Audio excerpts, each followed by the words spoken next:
Okay, today's lesson is the three-column cash book. So I'm going to teach you how to use it.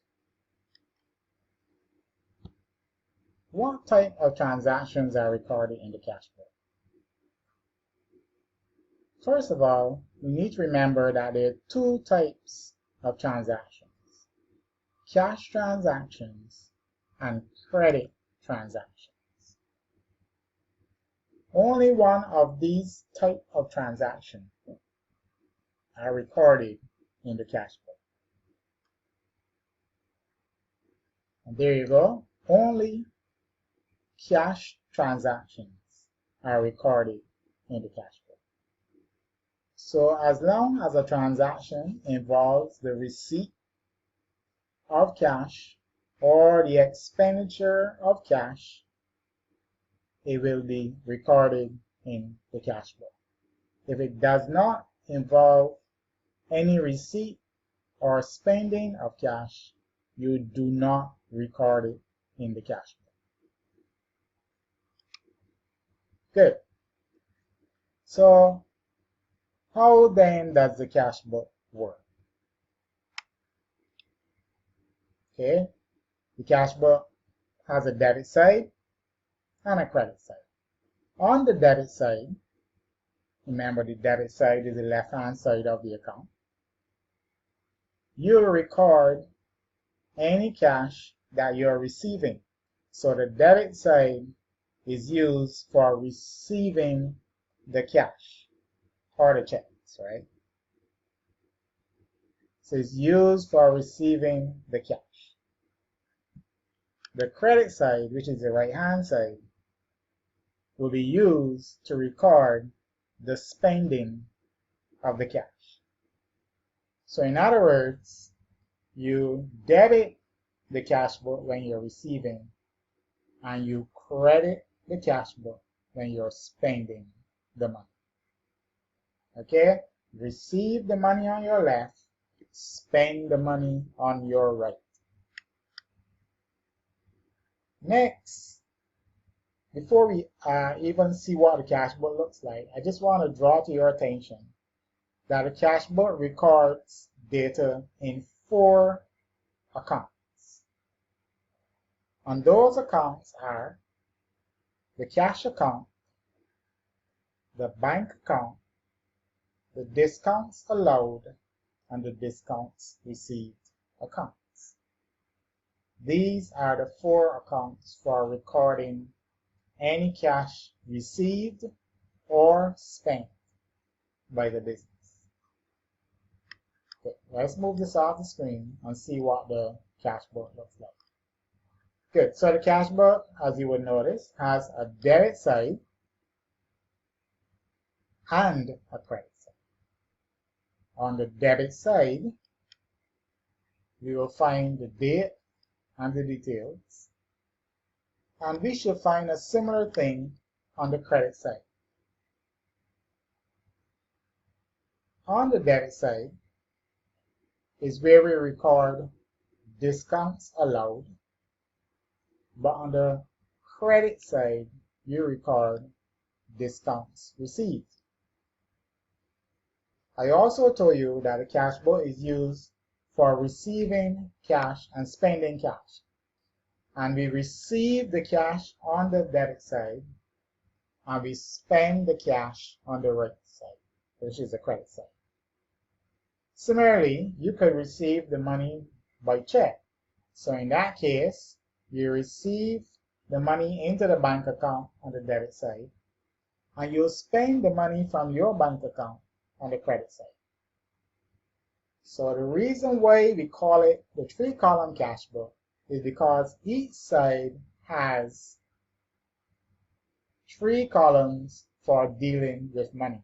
3 for receiving and 3 for, well, the 3 columns, 1 on the debit side and 3 on the credit side. I shouldn't say that for receiving. Good. By the way, a discount is a portion or a percentage taken off of the amount due. So you see the term discount allowed and discount received. These are talking about something that's been taken off. So let's look at them a little further. We said that discounts allowed are debited in the cash book. The reason for that is when the persons who bought goods from us on credit, they are debtors, they have to pay us. So we may give them permission not to pay all of the money, right? We're going to give them a percentage off. So when that percentage is given, it's called discount allowed. Nevertheless, if we do not record it, then the books will always say that the persons owe us the money even though we told them not to pay. So we have to act as if we are paying the money ourselves. Therefore, we will say we are receiving, we're already on the receive side because we are the one, we are receiving into ourselves. So we've allowed them not to pay, and we're going to put it in the money ourselves. I'll take an example. L. Holmes sells his debt of $1,000 less 5% discount. So let's see what happens. L. Holmes owed us $1,000, and we told him he could pay us the money less 5% discount. 5% of 1,000 is 50. So in other words, he is not going to pay $50. Instead, he's going to give us a check for 1,000 minus 50, which is $950. Okay, so let's look at the other side of it. Discount received. Now the discount received, in this case, where our creditors are giving us permission not to pay some percentage of what we owe. So the discount allowed is where we allow our debtors not to pay, and the discount received is where our creditors allow us not to pay. So when our creditors allow us not to pay, we call it discount received. But we behave as if we paid it anyhow. Okay? So let's take the example. Paid H. Lowe's by check less 10% to settle our debt of $2,000. So Lowe's is our creditor, that's why we're on the credit side. And he's saying to us, you can take 10% off that $2,000 that you owe us. So 10% of 2,000 is 200. So he has allowed us not to pay $200. In other words, we receive a discount of $200. Instead, then, we will give him a check for the difference. 2,000 minus 200 is 1,800. So notice the line adds back up to the 2,000, and that's basically how that works. All right. One more, the contra entry. Now the contra entry is a case where the cash account and the bank account are being used at the same time for the same transaction. So any transaction that involves both the cash account and the bank account at the same time is called a contra entry. Example, we transferred $500 cash from the cash, into the bank account. So notice what happens. This transaction has cash and it has bank.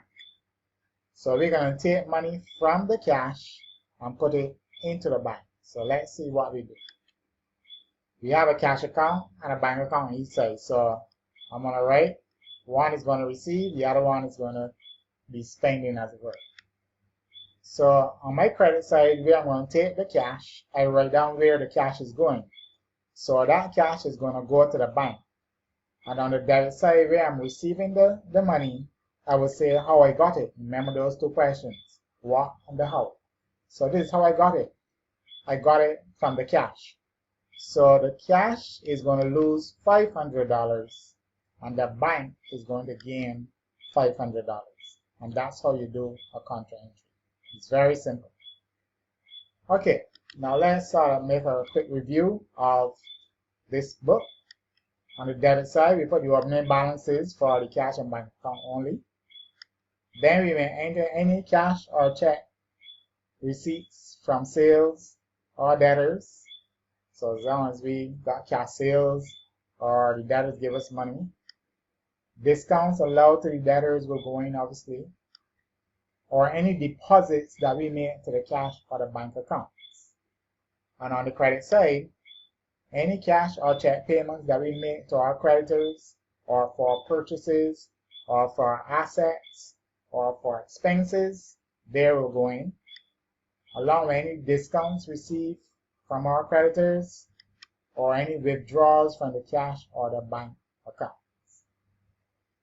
And to conclude the book, you total both the debit side and the credit side like you do for any other account.